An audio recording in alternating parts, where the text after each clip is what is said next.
Well, no, just the idea of doing like a documentary about them, because it's a fascinating world. Yeah. I think I will. No, I'm joking.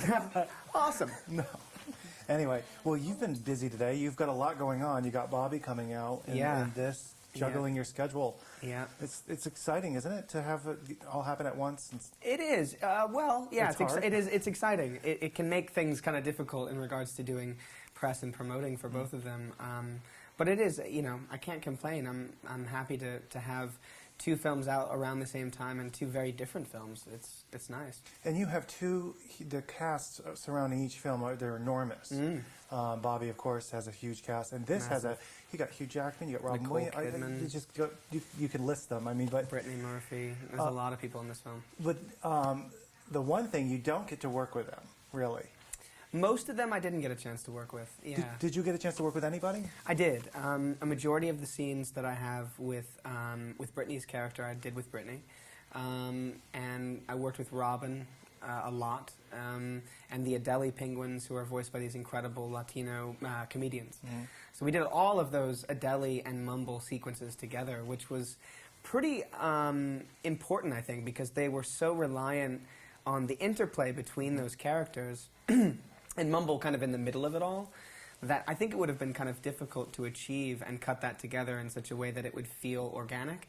So I'm glad that it worked out that way, and it gave me a chance to work with Robin Williams, who I'm a huge fan of, so that was pretty amazing to watch. Did they film you, both of you, or while you were doing the scenes together? They did. Okay. Yeah, we always had cameras on us mainly for reference to the animators.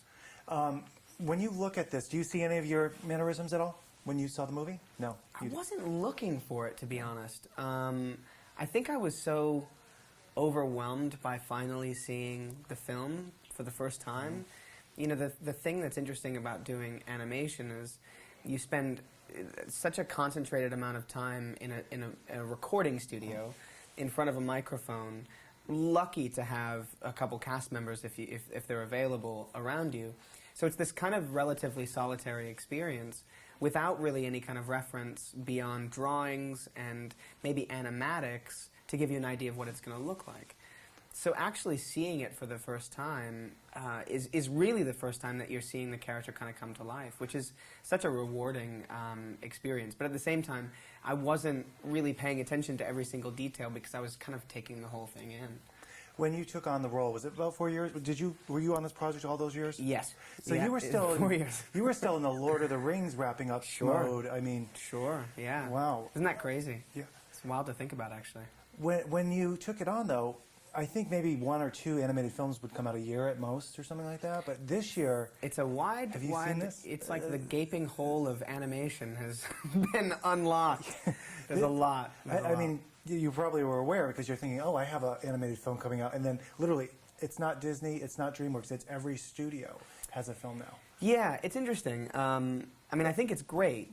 You know, any time that a film medium or a kind of storytelling that is really interesting becomes popular, you know, that it gives way to many more different kinds of films within the same vein and different perspectives, different kinds of animation.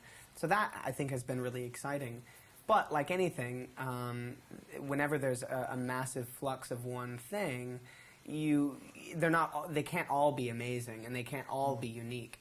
So I think that's part of the issue now. There's certainly a lot of them. There happens to be a lot of talking animal movies, too. We're wrapping up. I just wanted to ask you, are you, future stuff, are you reading a lot of scripts? Are you finding material right now that you like? Or, yeah. I finished a movie, actually, earlier this year called Day Zero, which should come out sometime next year. It's funny, it's sort of similar in tone, kind of, to Bobby, in that it's about the draft. It's actually about as if there was a draft now. It's about 3 best friends that are all drafted on the same day and kind of what happens to their lives as they have the 30 days before they're meant to serve. So I did that earlier, and then I've got a couple of things in the works for next year. So. Great. Okay, we've been around. Yeah. Good to see you. All right. Thanks a lot.